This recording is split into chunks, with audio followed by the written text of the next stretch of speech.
اور نماز کے جہاں اور بہت سارے فوائد ہیں وہاں یہ بھی ارشاد فرمایا کہ ان الصلاۃ تنہا عن الفحشاء والمنکر، فرمایا بے شک نماز منع کرتی ہے بے حیائی سے اور برے کاموں سے۔ نبی رحمت علیہ السلام کی خدمت میں عرض کیا گیا تھا کہ یا رسول اللہ صلی اللہ علیہ وسلم، ایک شخص رات کو نماز پڑھتا ہے پر سویرے چوری بھی کرتا ہے۔ ہم تو بڑی جلدی کہہ دیتے ہیں نا کہ کیا فائدہ اسے اس کی نماز کا، کیا فائدہ اسے اس کی عبادت کا۔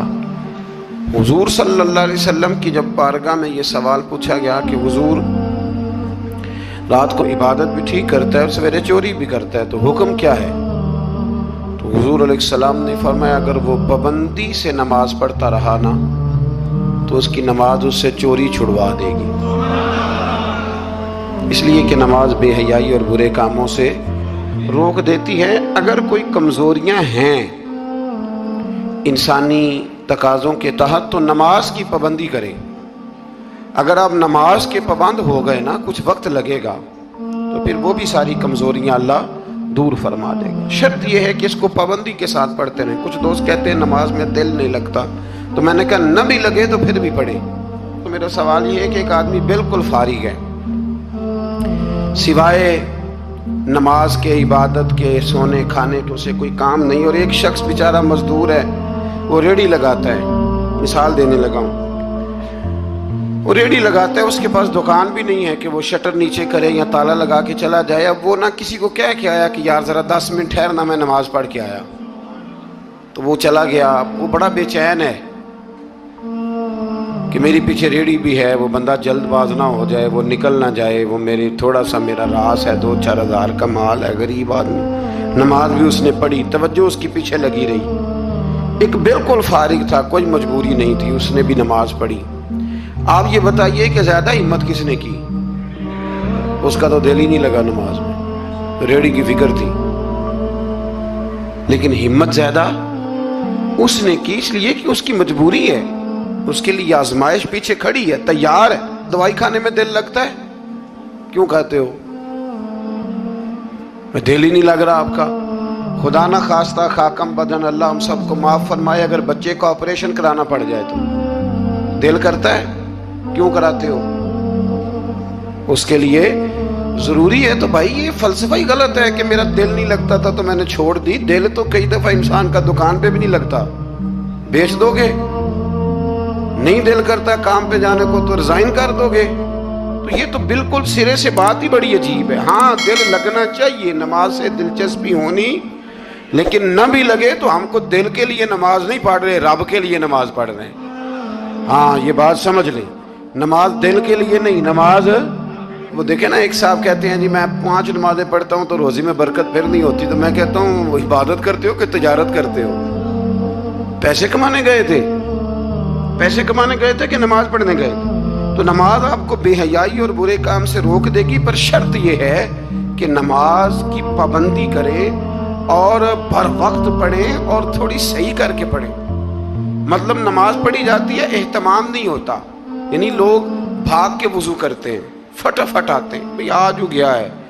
بڑی جو بندہ گاڑی بھگا کے لاہور پہنچنا چاہے تو وہ 15 منٹ جلدی پہنچ سکتا ہے، 1 گھنٹہ پہلے پہنچ سکتا ممکن نہیں میرے عزیز، ہو نہیں سکتا۔ جلدی نماز پڑھنے سے آپ کیا کر لیں گے؟ صحیح کر کے پڑھیں، سونی کر کے پڑھیں، تسلی کے ساتھ پڑھیں، ٹھنڈے دل کے ساتھ پڑھیں۔ مطلب نماز پڑھیں تو پھر مزہ آئے۔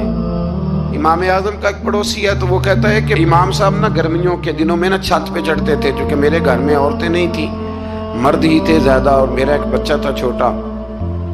کہتے ہیں کہ وہ چھت پہ نماز پڑھا کرتے تھے تو وہ اتنی دیر تک کھڑے رہتے کہ لگتا کوئی ستون کھڑا ہے، رات کو ستون محسوس ہوتا، اتنی دیر تک وہ تلاوت کرتے، اللہ کی بارگاہ میں کھڑے رہتے۔ تو فرماتے ہیں جب ان کا انتقال ہوا تو میرا بیٹا کہنے لگا کہ ابا جی پڑوسیوں کی چھت پہ جو کھمبا تھا، جو ستون تھا، وہ کہاں گیا؟ تو کہتا میں رو پڑا۔ میں نے کہا بیٹا وہ ستون اور کھمبا نہیں تھا، وہ تو ابو حنیفہ تھا جو اپنے رب کے حضور کھڑا رہا کرتا تھا۔ تو دلچسپی پیدا کریں۔ اللہ تعالیٰ ہمیں رمضان کے بعد بھی پابندی صلاۃ کی توفیق عطا فرمائے۔ آیت نمبر 46 میں اہل کتاب سے بحث اور مباحثہ اور مجادلہ کے